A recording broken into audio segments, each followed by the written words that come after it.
أعوذ بالله من الشيطان الرجيم. بسم الله، الحمد لله، والصلاة والسلام على رسول الله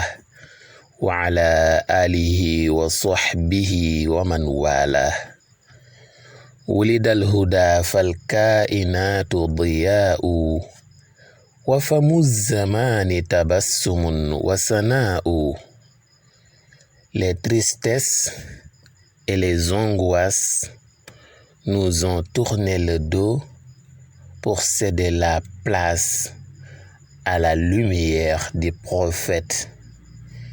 qui jaillit avec le début du mois béni de Rabi al-Awwal, qui marque la naissance du sceau des prophètes, Muhammad, paix et salut sur lui.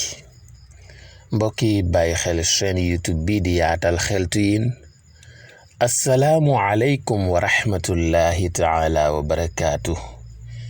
ñu ngi leen di nuyu ci baatu bu am mbégte, ci baat bu am cawarte lool, ci terutel weer wu sell wi di shahru rabi'il awwal, muy weer bi nga xam ne ci la sayduna Muhammad sallallahu alayhi wa sallam feeñoon jamono.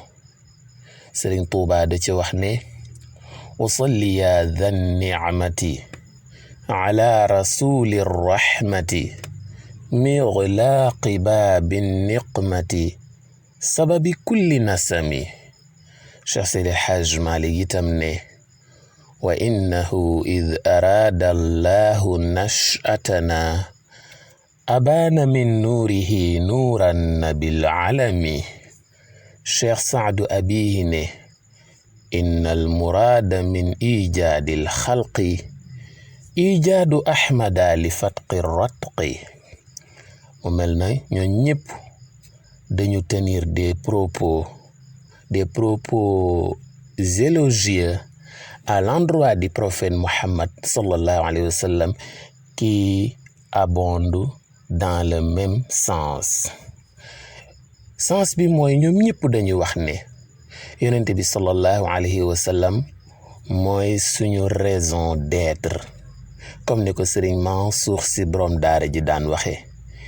ne Seyduna Muhammad sallallahu alayhi wa sallam daal mooy ki nga xam ne bu dul woon ak moom kenn du ne xewu bay xew, donc mooy suñu raison d'être. moo tax kon bu weeram teroo dinañu am mbégte lool ci di waxtaan ak yéen. digoon nañ leen fan yéene leen dëkk bu sell boobu di alxadra almalikiya attiwaawaniya ci seen anam bi ñuy gàmmoo, xibaar yu ci yeesaat rek dinañ ci ñëwaat ak yéen incha allahu rabbi. moo tax xam naa xibaar yooyu ak kàddu yu ndokkeel yi dañ koy def benn laaj rek boole ndoo ko, ndax ñoom itam ñuy bàyyi xel njàngaleem lislaam lañu, ñuy bàyyi xel itam ndono li fi Cheikh Seydi El Hadj Malick Sy radiyallahu taala anhu bàyyi, wax dëgg yàlla ñu koy bàyyi xel lañu. moo tax itam waxuñu ne bu kenn gàmm, waaye nag comme dañu ne mieux vaut prévenir que guérir, te am na ay mesures préventives yoo xam ne les autorités étatiques en collaboration avec les autorités sanitaires am na mesure de prévention yu ñu addicté, yu ñu sant nañu sàlloog moom. moo tax nag ñoom ci ndigalu Cheikh Seydi Aboubacar Sy ibnu Cheikh Mouhamadul Mansour Sy al Khalifa, ginnaaw ba mu dajalee ñu koy xelal ci wàllu santé, waxtaan ak ñoom bañ xamal ne ko daal wax dëgg yàlla mbas mi ngi fi ba léegi, moom itam xelam mayu ko daal muy dajale mbooloo, ndax su boobaa conséquences yi cay juddoo su fekkee lor da caa am rek loola daal day diis ci moom lool. ba tax na ba mu waxtaaneek waa kër docteur yi bañ ne ko daal wax dëgg yàlla mbas maa ngi fi ba léegi dafa wëlbatiku waxtaan ak ñi mu séqal mbir mi muy njabootu Cheikh Seydil Hadj Malick Sy gi wax dëgg yàlla ñoom ñëpp ñu fekk si ko ci xalaat boobu nga xam ne moom la nangoo ci ñi koy xelal muy danañu gàmm waaye ci yeneeni anam ndax tey def nañu déclaration ba yéen a ngi dégg kàddu ku mel ne Cheikh Mouhamadul Habib Sy bu Serigne Mansour Sy borom daara ji ak Serigne Abdul Hamid Sy bu Cheikh Al Hadj Abdoul Aziz Sy Al Amin nga xam ne defe naa mooy chargé de communication ñu jottali kàddu yi nga xam ne ñoo bàyyikoo ci xalifa bu tedd bi ñu ne daal wax dëgg yàlla xalifa bi li mu wax mooy ginnaaw mbas maa ngi fi daal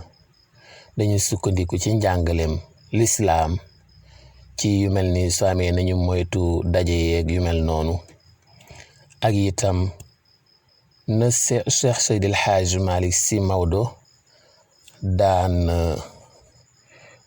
doxale ci yu mel nii bu daan am ba tax na daal dañuy ñaan njaboot gi képp koo xam ne Tiwaawan ngay déglu nga gàmmoo ci sa biir kër ndax nekk sa biir kër teewuta mën a jàng alquran teewuta mën a julli ci yonente bi sallallahu alayhi wa sallam wala di ko tagg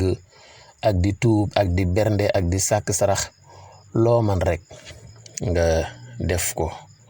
waaw ndax kat nee na dañuy gàmm waaye dans une autre forme mooy dañuy adapté wu rek ak contexte Covid bi ak li nga xam ne daal moo ci gën a dal xel mbokk yi loolu nag kàddu kilifa la te itam wax dëgg yàlla ku aju ci foofu rek ndigal la te ndigal jëfe rek la sant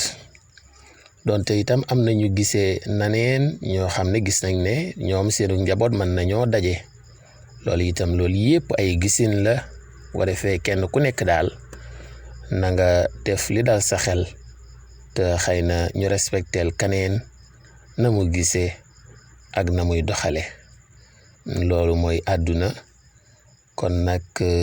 lii mooy kàddu yu ndokkeel yi xam naa lañ cey teg rek mooy incha allah chaîne YouTube bi di Yaatal Xeltu yi dina fas yéene gunge weer wu tedd wi ak guddi gu tedd ga ak bés bu tedd ba ci ay waxtaan ak itam képp kuy tànt buñ ñu ko mayee te suñu jot may ñu ko ñun itam danañ fa dem taataan lañ fa mën a taataan rek incha allah ci ay waxtaane ki soññee ki bernde ki ay tagg yonente bi sallallahu alayhi wa sallam séddoo kook mbokk yi ngir dundal ko comme niñ ko yàgg dundale ngir bañ a guddal nag ñu ngi taxawandi foofu di sant ñëpp di gërëm ñëpp di ñaanal ñëpp jàmm di ko sàkku ci ñëpp wasalaamu aleykum wa rahmatullahi taala wa barakaatu